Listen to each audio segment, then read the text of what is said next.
بەناوی خودای گەورە و میهرەبان بینەران و بیسەرانی رادیۆ زاری کرمانزی پشتیوان کەریمم خۆشحاڵ و بەختەوەرم لە ئەڵلقەیەکی دیکەی پرۆگرامی پرسی شار بەوەی ئازیز و خۆشەویست گەیشتمەوە. ئیڤێنتی ئەمڕۆی پرسی شارمان گفتوگۆکردنا لەسەر سێکتەرێکی گرنگ بە دیاریکراوی سێکتەرێک کە کابینەی نوێم و حکوومەتی هەرێمی کوردستان بە گرنگی و بایەخێکی زۆری پێدەدات و بۆ پێشی داوە. بۆ مەبەستە میوانداری کامەران حوسێن مامەند بەڕێوەبەری گشتی کشت و کاڵی ئیدارەی سەربەخۆی سۆرانمان کردووە. ئوستاز کامەران زۆر بەخێر بێن. سپاسانەکە مەمنونی. زۆر سپاس. بەڵێ بینێران، هەروەک پرۆگرامی پرسی شار پرۆگرامێکی هەفتانەیە، دەتوانن کۆمنت بنووسن و هەر سرنج و تێبینیەکتان هەیە پەیوەست بە کشت و کاڵ دەتوانن بۆ ئێمەی بنووسن و ئێمەش ڕاستەخۆ وەڵامەکەتان بۆ وەردەگرینەوە. دووبارە زۆر بەخێر بن. دەستپێک ئەمەوە لەوە دەست پێ بکەم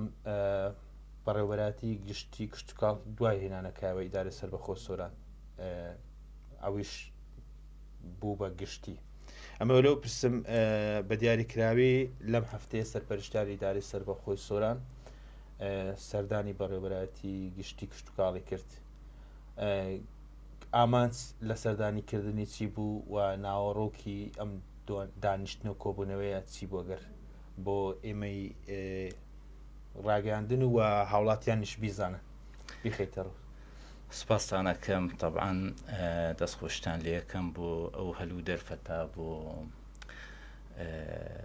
خستنە ڕوو و پیشاندانی دیدگا و ئەو پلان و ئەو شێواز و نەمەتەی کە بەڕێوەبەراتی گشتی کشت و کاڵ لە دوای هێنانەکایەوەی ئێوێ ئیش لەسەر بکات و ئێوێ بە چ شێوازێک خزمەتی سێکتەری کشت و کاڵ بەگشتی و دەڤەری سنووری ئیدارەی سەربەخۆی سۆران بە تایبەت بکەم. طبعاً مەسەلەی سەردانیکردن لە بینی بەڕێوەبەران و بەرپرسانی موئەسەساتی حکومی شتێکی ئاساییە بۆ ئاگادار بوون لە شێوازی کارکردن بۆ هەماهەنگی بۆ بەدواداچوون بۆ کێشەکان. طبعاً جەنابی سەرپەرشتیاری ئیدارەی سەربەخۆی سۆران کاک هەڵگۆرد سەردانی ئێمەی کرد کە پاش دەست بەکاربوونی من وەکو بەڕێوەبەری گشتی کشت و کاڵی ئیدارەی سەربەخۆ وا دامان نابوو لە پلان بوو کەوا سەردانمان بکات و لە نزیکەوە هەم بابەتی مەسەلەی پلان و دیدگا و بیر و بۆچوونی کشت و کاڵ سێکتەری کشت و کاڵ و هەمیش ئەو کێشانێک کە هەمانە باسی بکەین. یەکێک لە گرنگترین هەر بابەتەکانی کە ئێستا لە کاتی ئێستادا بە تایبەتی لەو دوایانەدا کە لە هەموو سێکتەرەکان وەکۆڵی تیشتی خراوەتە سەر کە ئەوی کێشەی زەویزارە لە ئیدارەی سەربەخۆی سۆران. طبعاً کێشەی زەویزار کێشەیەکی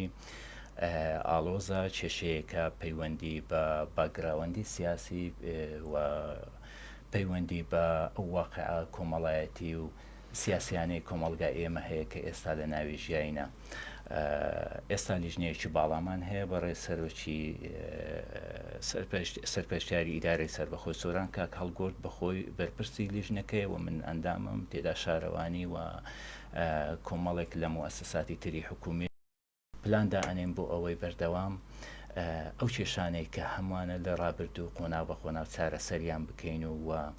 لە داهاتووشدا نەخشە ڕێگایەک دابنێن بۆ ئەوەی چیتر جیلی داهاتوو تووشی گرفتاری کێشەکانی زەویزار نەبێت. ئێمە وەکو بەڕێوەبەراتی گشتی کشت و کاڵ دەتوانم بڵێم لە سەدا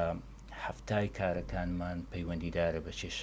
کێشەکانی زەویزار بە بابەتەکانی زەویزار. بۆیە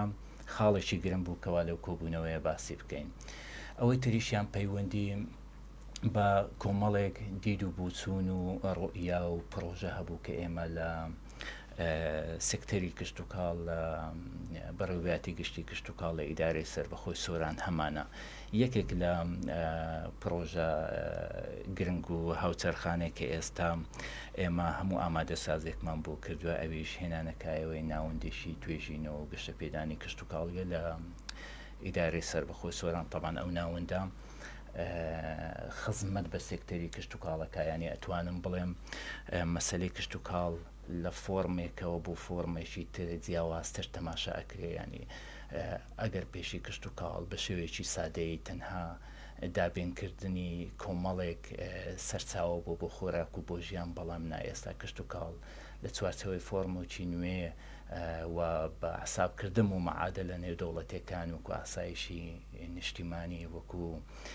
سەرچاوەیەک بۆ ژێرخانی ئابووری وڵات تەماشا ئەکرێ. بۆیە لەو ڕوانگەیەوە ئێمە تەماشای کشت و کاڵەکەین بە فۆرمێکی نوێ، سیاغی پرۆژەکانی کشت و کاڵ ئەەکەین، بابەتەکانی کشت و کاڵ ئەەکەین لە هەموو مەجالەکانەوە، مەجای باغداریە لە سامانی ئاژەڵە و ماسیە سەرچاوەکانی ئاوا. بەڵێ کاکامەران، جەنابەت ماوەیەکی کەمە بوویت بە بەڕێوەری گشتی پێشتر ئەم ڕاوێژکاری کشت و کاڵ و بە وەکالەت لێرە هەبوو کاک نەبەسڕ دەمە بزانم لە دوای دەست بەکاربوونی جەنابەت دەتەوێت وەک کامەران ئەم پۆستت کە پێدراوە دەتەوێت چی بۆ کردی کشت و کاڵ بکە لە ئیدارە سەربەخۆی سۆران؟ ئاجا تەمان ئەوەی کە ئێستا ئاماژەم پێدا یەکێک لە گرنگترین شت کە من ئەمەوێ یەک سیاغەکردنی مانای سێکتەری کشت و کاڵ و تێگەیشتن بۆ سێکتەری کشت و کاڵ بە شێوازێکی نوێ مۆدێرنانە و سەردەمیانە سیاغە بکرێتەوە. جارێکی تر ئەو بابەتە مەسەلەی کشت و کاڵ لە ناو کۆمەڵگای ئێمە تا ئێستا وەکو ئاماژەم پێدا ئەگەر بە شێوازێکی زۆر کلاسیشی تەماشا ئەکرا، ئێمە دەبێ ئێستا ئەمانەوێ کشت و کاڵ بە فۆرمێکی نوێ بە سیاغەیەکی نوێ دابڕێژینەوە. ئەوەی کە ئێستا ئێمە لەبەردەستمانە چی بکەین؟ تەمان زۆر شتمانێ، هەندێک پرۆژەی ئێستامان هەیە و هەندێک پرۆژەی استراتیزیمان هەیە و ئیش لەسەر ئەوە ئەکەن. یەکێک لە گرنگترین پرۆژەکان تازای ئیشارەتم پێدا ناوەندێکی توێژینەوە و گەشە پێدانی کشت و کاڵیە. ئەو ناوەندێک توێژینەوە و گەشە پێدانی کشت و کاڵی هەم لەلایەنی و بەرهێنانی مرۆڤ، توانای مرۆڤ بۆ کشت و کاڵ و بە ئەکادمیکردنی تواناکانی مرۆڤ لە پێناو خزمەتکردنی کشت و کاڵ، ینی ئەو دید و بۆ چوون و دیدگایە کە پێشی بۆ کشت و کاڵ نەئەکرا ئێستا پێویستە بۆی بکرێ. ئەوە لەلایەک ئەو ناوەندە توێژینەوە ئیش لەسەر و بەرهێنانی ئینسانی ئەکادمی ئەکا لە مەجالی کشت و کاڵ بە شێوەیەکی زانستی، وە لەلایەکی تریش ئیش لەسەر ئەوە ئەکەین ئەو موئەسسات و ئەو ژێرخانەی کە کشت و کاڵ پێویستە دابین بکرێ. بۆ نمونە ئێمە لە ناو ئەو ناوەندەی توێژینەوە و گەشە پێدانی کشت و کاڵە کە نزیکی تقریباً 44 دۆنمە زەویەکە بۆمان تەرخان کردووە، ئەو زەویە دەکەوێتە کەرتینۆی شاوراوە. ئێستا پرۆپۆزەڵە لە کاتی ئێستادا پرۆپۆزەڵە پێکاتوە لە ناوەندێکی باغداری کە تایبەت ئیش لەسەر مەسەلەی باغداری ئەکا بە شێوەیەکی زانستی و بەرهەمهێنانی نەمامی جۆرا و جۆر بە کوالیتیی بەرز، بە لێبڵ، بە ستیکەر کە لە داهاتوودا ئێمە بتوانین مەسەلەی فرۆشتنی نەمام لە ناو بازارەکان کۆ بکەینەوە چیتی لەسەر شۆستەکان بەو شێوەیە هەڕەمەچیە لە سەردادا نەمام نەفرۆشێ بەڵکو بە کوالیتیی بەرز بەشێ. سنتەرێکی باغداریمان هەیە لەوێ، یەکەی کارژێڕیمان هەیە کە کارژێڕی ئیشەکانی ناو ئەو سنتەرە ئەکات و دوایە لەوێ هەلە ناو ئەو ناوەندەی توێژینەوە بانقی تۆیەکانمان هەیە بۆ پەرەپێدان بە کوالیتی ئەو تۆیانێک کە پێویستە لە هەرێمی کوردستان لەگە خاک و ئاو و هەوای ئەو ناوچەیە ئەگونجێ وەکو ئاسایشی نیشتیمانی تەماشای ئەو بابەتە بکرێتیان. ینی بانقی تۆیەکان زۆر مهمە، زۆر ئیش لەسەر ئەو بابەتە. ینی ئەوە پرۆژەیەکی زۆر گرنگە بۆ ئەوەی جارێکی دیکە ئێمە بتوانین ژێرخانێک دروست بکەین کە لە هەموو بارودۆخەکان حساباتی سیاسی، معادلاتی سیاسی، ئەو کێشانەی کە تووشی هەرێمەکەمانە بیتەوە، یانی ڕۆژێک لە ڕۆژان ئێمە چۆکدانە دەین و بڵێن چواردەورمان داخرایە و ئێمە ناتوانین خۆمان بژینین. بۆیە ئەو موئەسساتەمان پێویستن، یعنی وەکو ئیشارەتم پێدا لایەنی یەکەم بەرهەمهێنانی مرۆڤ، لایەنی دومیش ئەو موئەسساتانەنە کە پێویستە هەبن لە ناو سێکتەری کشت و کاڵ، لە ناو ئەو ناوەندە توێژینەوە. یەکەی کارژێڕی هەیە، بەڕێوەبەتی باغداریمان هەیە، دوایە بانقی تۆیەکانمان هەیە، دوایە کۆنفەرانس هاڵمان هەیە بۆ کۆنفەرانسی بۆ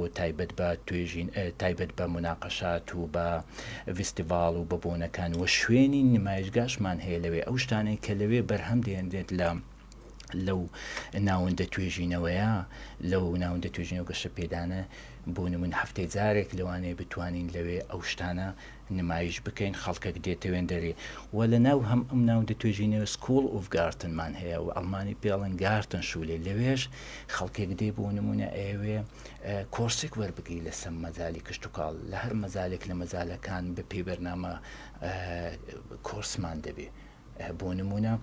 لە سەبەغداری کۆسمان دەبێت دێ مەسەن خەڵکێک دێ ئەوێت ئیسیفادە بکات و بەشداربوونی خۆی ئەسەلمێنیت و لەوانەیە پارەیەک دەدات ئێمە هەموو داهاتێک بۆ سێکتەری کشتتوکاڵە و خەڵکێکیش تەسقیب دەکەین و دێتە ناو ساحەی مەجای کشتتوکاڵ ئەوە بۆ نمونە گارتن نەفت و دوایە ئیشارەتم بۆەوەیدا کە ناوەندێکی ڕاوێژکاریشی تێدا دەبێ ئەوێ ناوەندێکی ڕاوێژکاری ئەو ناوەندە ڕاوێژکاریە بۆ تاوتوێکردنی بابەتە زانستیەکانە ینی ئێمە لە ناو ئەو ناوەندە توێژینەوە و گەشە پێدانی کشتتوکاڵێت چاردە خاڵمان هەیە چاردە نقاتمان هەیە تەرکیزمان لەسەر کردووە بەڵام مهمتریانم باس کرد کە ئەوەیە ینی ئێستا جارێکی دیکە تاکی دەکەمەوە کە ئەو ناوەندە توێژینەوەیە ژێرخانێکی بەهێزی ئابوووریە بۆ بەرهەمێنانی مرۆڤ بە مستەوایەکی زانستی و ئەکادمی پێشکەوتوو تێگەیشتن لە مانای کشتتوکاڵ بە شێوێسی سەردەمیانە و لە لایەشی تریشیان بە هەمان شێوە دروستکردنی موسساتی کشتتوکاڵی کە پێویستە هەبێت باسی بانکی تۆت کرد بەو کار لە سەرتا بە ئەمەژت پێدا دەمێ بزانم لە سنووری دارە سەر بەخۆی سۆران داچاندنی هەموو جۆ لە بەدیاریکراوی کە بەشێکی زۆری ناوچەکە کشتتوکاڵیە لەس ئاستێکدا بەگەشتی ساڵانە بەرهەمی گەرم و چۆ دەکاتە چ ئاستێک بەحقەت لە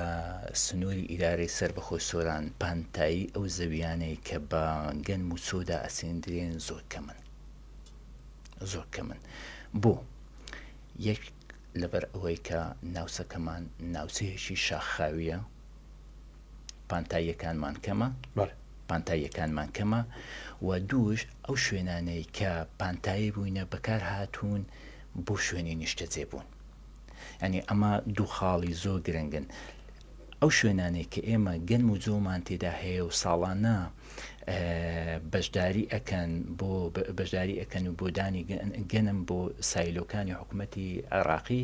تەنها سنووری بەڕێوەبەتی کشتتوکاڵی خەلیفانە بە پلەیەک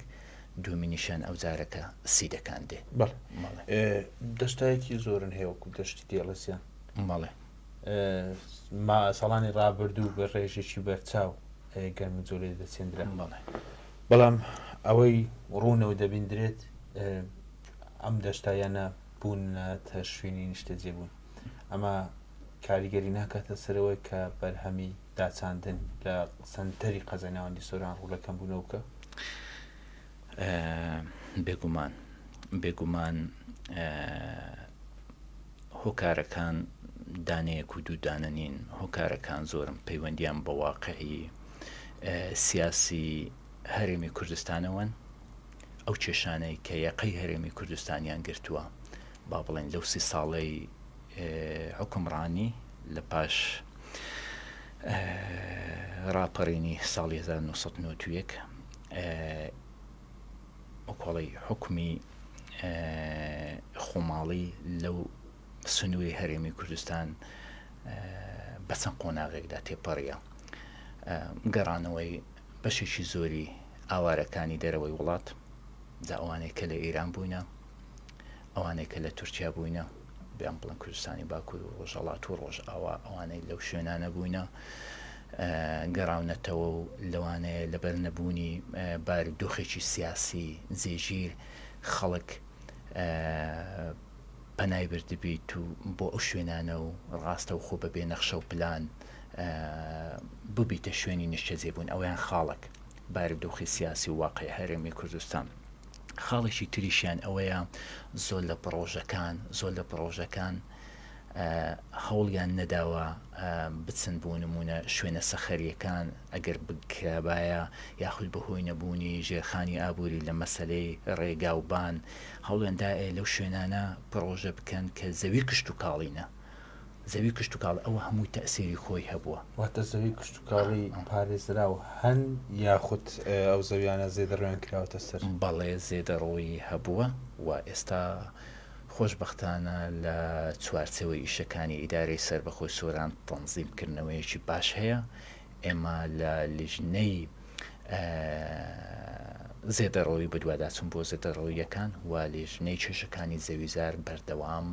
بەردەوام تیشک ئەخەینە سەر ئەوەی کە سنوورێکدا بنین هەرچی پێویستە بۆ ئەوەی کە کرایە بە یاسایی بکرێت و لە چوارچێوەی پلانەکانی حکوومەت بە تایبەتی شارەوانی شوێن وەکوڵی نەخشەی بۆ دابدرێت و نەخشەی کەرتی و ئفراز و حساباتی مستەقبلی وەکو خەدەماتی ئاو کارەبای بۆ بکرێ. ئەوەی تریشیان کەمکەمە ئیشی لەسەر دەکرێت کە لە داهاتوودا سنوورێک دابنێن و ئیدی هەر پرۆژەیە کە بکرێ پێشوەختە حساباتی یاسایی خۆی بکە، مامەڵەکان بکرێن، نەک بە پێچەوانەوە وەکو سەردەمی ڕابردوو پرۆژە تەواو ئەبێت و ئەو کاتی بابەتی مامەڵە یاسایی دێتە بەردەمان. کاتێکیش کە پرۆژە تەواو بۆ دەبینی کۆمەڵە شەرتی تێدانە، کۆمەڵێک نەقسی هەیە لەوانەیە تەجاوز بی لەوانەیە ئەو زەویە کە پرۆژەکەی لەسەر بنیاداوە کێشەیەکی یاسایی هەیە بابەتەکەم بڵێ. ئەوەی کە لە قسەکانن جەنابەت تێبینیم کرد گرفت هەیە لە زەویە هەیە وەکو بەڕێبەراتی گشتی کشتتوکاڵی سۆران چی دەکەن بۆ چارەسەرکردن و ڕێگری لێکردنی؟ ئێمە ئێستا خۆشببختانە بە بڕیاری بەڕێز سەرۆکی دەستەی باڵای وەبەرهێنان نەبێ زەوی تەرخان ناکەین بۆ هیچ شتێک لەبەر حساباتی مستەقبلی، لەبەر مەسەلەی کشت و کاڵ ئاسایشی نیشتیمان، لەبەر مەسەلەی کێشەکانی گۆڕانی کەش و ئاو هەوە، لەبەر کێشەکانی پەیوەندی بە بایۆدایڤرسیتی، هەمە چەشنی لە جۆرا و زۆری کە ئەوانە کۆمەڵێک بابەتن گرێداون بە مەسەلەی سەکتەری کشت و کاڵ و بابەتی سەردەمیانن. یعنی ئەگەر بێت و ئێستا حکوومەت بە سیاسەتێکی نوێ بە ئێتیزاهێکی نوێ گونجاو لەگەڵ بابەت و کێشە گلۆبالەکانی سەردەم خۆی نەگونجێنێ، ئێمەش لێرە لە هەرێمی کوردستان تووشی ئەو کێشانە ئەبینەوە. بۆیە حکوومەتی هەرێم خۆشببختانە جەناوی سەرۆکی حکوومەت ئێستا زۆر تەرکیزی خستوتە سەر کشت و کاڵ، ئەوێ بە شێوەیەکی زۆر تایبەت ئێحتیمامی پێ بدات و کە کێشەی زەویزاریش یەکێک لە کێشەکانی کشت و کاڵ هەڵبەتە ئەویشیان دەکەوێتە زمانی ئەو بابەتانە دێتە دێنە سەر مەسەلەی تەسویە و ئەو کۆڵی یاسا و تعلیماتە تایبەتانی کە پێویستە دەربکرێن لە ئاین دەشدا کە ئێستا زۆر قۆناغی باشی بڕیوە. وەکو ئاماژەم پێدا ئێستا توانای بۆ نمونە گۆڕینی جنسی یاخۆ ڕەگەزی زەوی کشت و کاڵی لە دەسەڵاتی ئێمە نییە و ئەمەش بۆیە وای لێ هاتوو لەبەر ئەو هەموو زێدەڕەوەیە کە کراوەتە سەر زەوی کشت و کاڵیە هەمووی بەلیژنێ و بە نووسا و بە ڕێکاری یاسایی خۆیە ئێستا دروست لە سنووری ئیدارە سەربەخۆی سۆران هەڵبەتە بەرفراوانە و چەندین قەزانەحی لە خۆ دەگرێت. لە کۆی ئەو گوند و ئاوایانەی کە کەوتونێتە سەر سنووری ئیدارە سەربەخۆی سۆران داچاندن لە وەرزەکانی بەهار و پاییزدا وستانەکان داچاندن دەکەن. ئیدارە سەربەخۆی سۆران بەگشتی پێویستی بەمە نییە لە داهاتوودا سایلۆیەکی هەبێت کە تایبەت بێت بە پارێزگاریکردن لەو بەرهەمانەی کە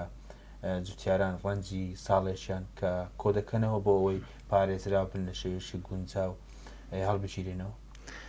پرسیارەکەی جەنابتان لە جێی خۆیەتی زۆریش ئەو پرسیارە دەکرێ. من لە وەڵامدانەوەی پرسیارەکەیەکانی پێشوو شارەتم بۆەوەیدا کە ئێمە سنوورێکی شاخاویمان هەیە، منتیقەی شاخاویمان هەیە.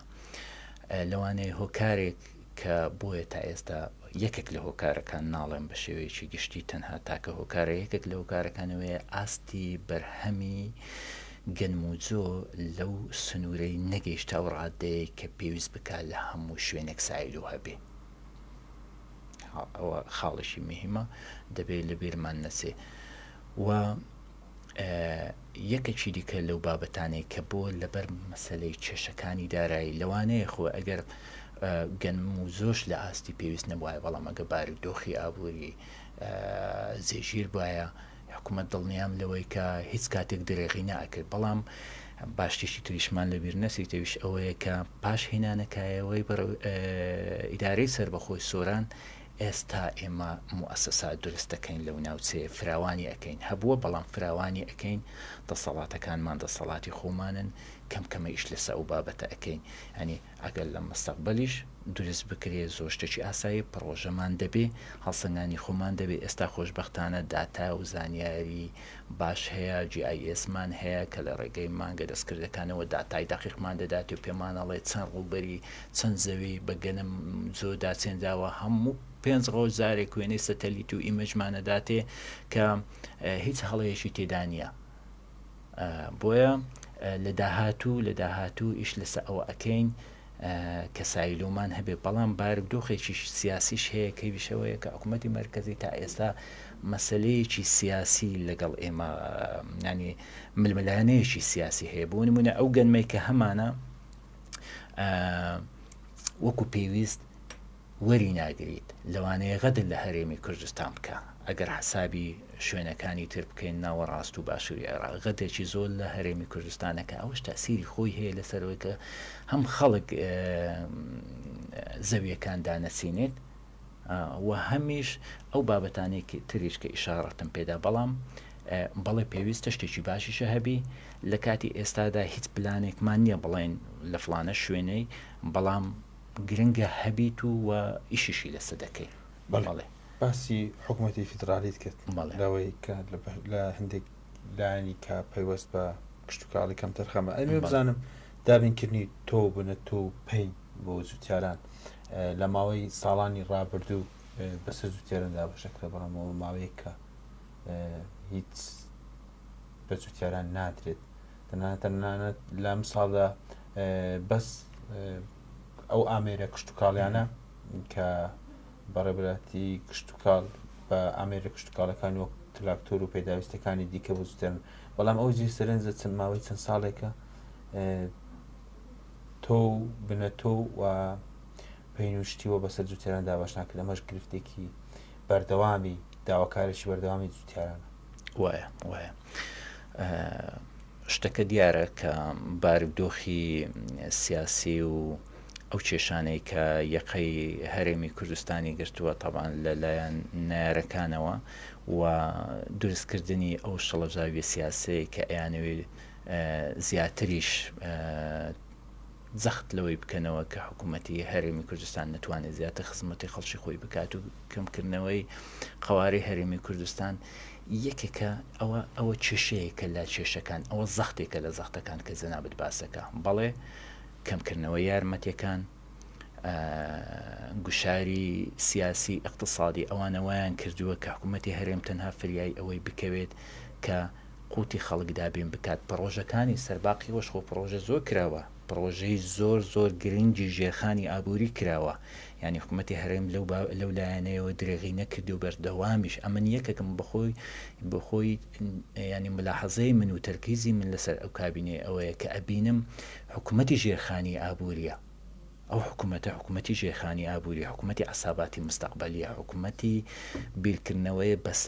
بە استراتیزیەکی دوورخایەن ئەوێ ینی دەربچێ لەو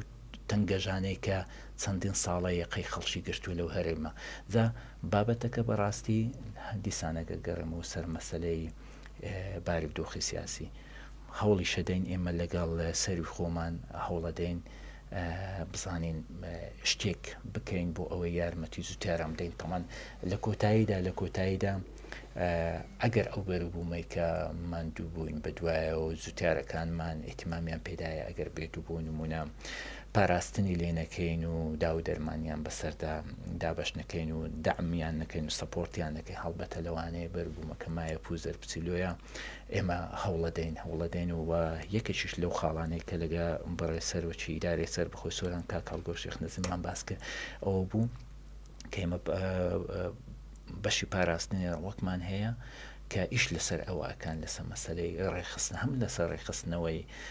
بریکارەکانی فرۆشتنی دا و دەرمان و بە کوالیتێکی باش و هەمیش ئیش لەسەر ئەوەکەین کە ئیدارەی سەر بەخۆی سۆران پاڵپشمان بیت بۆ زێبەزێکردنی هەندێک لەو ئەو شتانی کە ئێستا جەنابەت باست کە ئینشاڵڵا لە زووترین کات شتێک دەکەین کە بەلایەنی کەم لە ئاستی تەموحاتی زووتێران دابێت. ئەمە بسیارشکەش بکەم کەم تا زۆر ڕز و باخ بوونی هەیە لە سنووری لەسەر بەخۆ سۆران بۆ گرنگی پێدانی زیاتر وەکو کشت و کاڵی بەڕێوەبەتی گشتی کشت و کاڵ هەوڵەکانی وەچی لەم بارەیە. یەکێک لە مۆرکەکانی تایبەت بە سنووری ئیدارەی سەربەخۆی سۆران مۆرکی ژینگەیەکی تەندروست، ژینگەیەکی پاک، بە تایبەتی ئەگەر ئێمە تەماشا بکەین سنووری بارزان هاتە بەرەو بارزان دەچی کە مەنتیقەی ژینگە پارێزیە و کە بەرەو باڵەکایەتی دەچین کە ئاوهەوایەکی ساف و بێگرد و زۆرێک لە طبیعەت زۆرێک لە سوێشتی تێدایە کە جیاوازە. ئەمە وای کردووە کە ئێرە سنووری ئیدارەی سەربەخۆ مۆرگێکی تایبەتە بێ لە کۆمەڵی شتێک. بۆ نمونە ئێمە ئەگەر بۆ نمونە هەڵەبجە هەناری هەبێ لەوانەیە ئێمە پێویستکە ترێمان هەبێ، من ماویلیانمان هەیە، ڕازی باشمان هەیە لە سنوورەکانی دیکە لە منتیقەی خەلیفان لە لای بناوی و ئەوانە ڕازی ترێی باشمان هەیە. باغداری لە حەجومەران بوون منە سێوی زۆر زۆر باشمان هەیە، باخی زۆر باشی هەیە. بەداخەوە چێشێک لەو چێشانەی کە سنووری ئیدارەی سەربەخۆی سۆران سنوورێکی هاوتەری بە لەگەڵ نێارەکانمان لەگە تورکیا لەگەڵ ئیران کە وای کردو بارودۆخی سیاسی لێ نەگەڕێ خەڵک وەکو پێویست بتوانیت لە مەجالی کشت و کاڵە ئیش بکەن لەبەر ئەو کێشە ئەمنیانەی کە تووشیانە بیتەوە. ساڵانە جەنابتان دەبینن کە بە دڕۆن و بە تۆبارانکردنی چستانەکان و لە وەرگاکان کە خەڵک بێزار بکەوای کردووە خەڵک ئەوە تەسیری خۆیە. بەڵام شوێن باغداری پایدا کوتایە لەو ناوچەیە یەکێکە لە هەرە وەکۆڵی بەڕێوەبەتی گرنگەکان لە بەڕێوەبەتی گشتی کشت و کاڵ ینی بەڕێوەبەتی باغداریمان هەیە کە ئێمە ئیش لەسەر ئەوە ئەکەین هەم مادام باسی باغداری کە هەم بە کوالیتی نەمام بەرهەم بینین و هەمیش ئەو نەمامانە کە لە بازار دەهەنە و هەوڵەدەن نسبەی ئەو یعنی ئەو نسبەیە کە دێتە بازار پێداویستی جوتیارانمان یاخودی دانیشتوی سنووری ئیدارەی سەربەخۆی سۆران پڕ بکاتەوە تا ئەگە بە بازاڕیش بکرێت و شوێنی تریش ئەوەش هەر باشە. بەڵام ئیش لەسە ئەوە ئەکەین. ئێمە لە خاڵێک لەو خاڵانەیە کە لە بیرم چوو بەهۆی باغداریەوە ئێستا بە بیرم هاتەوە بۆ نمە ئینۆڤاسیۆن سنتەرمان هەیە، ینی شوێنی پەرەپێدانی تەکنەلۆژی یانی بۆ مەسەلەی کشت و کاڵی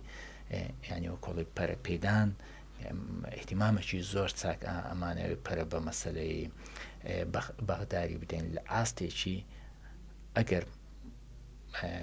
ئەو پلانە و ئەو شتانەی کە ئێستای هەمانە و پرۆپۆزەڵانە هەمووی هاتە بواری جێبەجێکردن ئەوە هەڵبەتە هەندێکیان مستەقبەلین یانیە ناکرێ لە ماوەیەکی کەمان نەتیجەکەی ببینیم. بەڵام بە تەکید باغداری ئەبیتی یەکێک لەو شتانەی کە زۆر زۆر لەو بوارانەی کە ئێمە زۆر احتیمامی پێ ئەدەین. ئیشیشمان هەیە و پلانیشمان هەیە بۆ ئەوە. پێوەست بۆ پرسیارامەوێ زیاتر لەسەری بوەستم لە ساڵی ڕابردوو بەرهەمی 100 جوتیاری نمونەی ئیدارەی سەربەخۆی سۆران لە فستیڤاڵێکی دوو ڕۆژە سێ ڕۆژە لە ئیدارەی سەربەخۆی سۆران بەڕێوە ئەوە جێسەرم بوو تەواوی جوتیاران بە بەرهەمی جیاواز و نمونەی لە پێشانگەکە دان نابوو و خەڵک و سەردانیکەران سەرسام بوون بێ. ئەوەی باست کرد لەبارەی بەرهەمە ڕەز و باخەکان بە دیاریکراوی سنووری ئیدارەی سەربەخۆی سۆران شتێکی هاوشێوەی پارێزگای هەڵەبجە کە بە هەنار بەنابانگە جیا لە ترێ ئیدارەی سەربەخۆی سۆران شتێکی دیکە هەیە کە بتوانێت بۆ دەرەوەی جیا لە ناوخۆی هەرێمی کوردستان دەرەوەی هەرێمی کوردستانش پەرە پێ بدا بینێرێتە پرسیارێکی لە جێ و شتی باشمان هەیە. ئێمە سنووری بارزانمان هەیە مێرگە سۆر و بارزان کە باشترین و چاکترین کوالەتی هەنجوین مێشەوان لەو سنوورەیە بەرهەمێکی زۆریان هەیە ناتوانم ئێستادا تاکە بڵێم بە دەقیقی بەڵام بەرهەمێکی زۆریان هەیە و بە کوالیتێکی زۆر بەرز ینی زۆر و بە کوالیتێکی زۆر ئەوە وەکو هەنجوین ئەو زادەینە سەر مەسلەی بە ئێمە هەنجیرمان هەیە لەو ناوچەی خۆمان هەنجیرمان هەیە ئەکرێ پەرە پێ بدەین ئەکرێ کۆمەڵە شتێکیش لە زمانی ئەو پرۆژەیەکی ئێستا باسم کە کرێ کۆمەڵە شتێکی تریش گەڵاڵە بکەین و پێشنیاری بکەین و ئیشی لەسەر بکەین و پاش ئەوەی کە دەگەینە نەتیجەیەکی زانستی لە ڕووی ئابووریەوە لە ڕووی خستنە بازارەوە لە ڕووی کوالیتیەوە من نازان باسی ئەوەم کرد کە ئێمە لەناو ئەو سنتەرە ناوچەی تاقیگەی خاک و ئاومان هەیە طبعاً ئەوەش بە چەند فلتەرێک داتێ ئەپەڕی لە ناوەندی توێژینەوە ناوەندی خاک و ئاومان هەیە پاشەوەی کە تێست ئەکرێ خاچی ئەو ناوچەیە لە چ ئاستێکە و چ کوالیتێکە دوایە بۆ هەموو پرۆژەکان ئەو ڕێزاڵتە ئەو نەتیجەیە ئامادەیە بۆ هەر کەسێک بێەوە بەرهێنان لە مەجای کشتتوکاڵ بکە ڕێزاڵتەکە دیارە کە خاکەکە بۆ چ بەکەڵک دێ ئەوەش مساعد دەبی لەسەر دیاریکردنی هەندێک لەو بەربوومانەیە کە کوالیتین جا ئەوەی کە ئێستا ئەتوانی لێرە بڵێن زۆر گرنگە منسبەتی ئیدارەی سەربەخۆی سۆران هەنجوین زۆر گرنگە ترێمان هەیە و ئەشتوانی ئیش لەسەر مەسلەی هەنجیریش بکەن بابەتی دیکە زۆرە بەڵام ئەوانە ئێستا هەن ئەو بابم بڵێ هەنا سەرۆکی حکوومەتی هەرێمی کوردستان و کابینەی نوێمش بە دیاریکراوی لە مساڵدا هەنجوونی هەرێمی کوردستانی هاوردەی وڵاتانی دیکە کرد ئەمەش دەبێتە دەرچێکی باش بۆ جوتیارانی ناوچەکە کە بتوانن پەرە بە بەرهەمی زیاتری هەنجوین بە دیاریکراوی کە ئاماژت پێدا بدەن هاوکارانم باسی کەمی کاتەکەن چەند پرسیارێک ماوە ئەمەوێ بە وەڵام بدەیتەوە هەر بە کورتی پەیوەست بە سامانی ئاژەڵ و ماسی بەڵێ سنووری دارە سەربەخۆ سۆران لەم دوو ڕووەوە لە چ ئاستێکدا بەنسبەت سامانی ئاژەڵ باشە بۆ نمونە یەکێک لە سەلمێنەرانی قسەکەی من کە ئەڵم باشە من ئێمە ئێستا لە دەڤەری بارزان کۆمپانیای زۆنمان هەیە زووم و کۆمپانیای ڕامیمان هەیە فارمامان هەیە کە ئەوانە بەروبوومی چێلگەکانی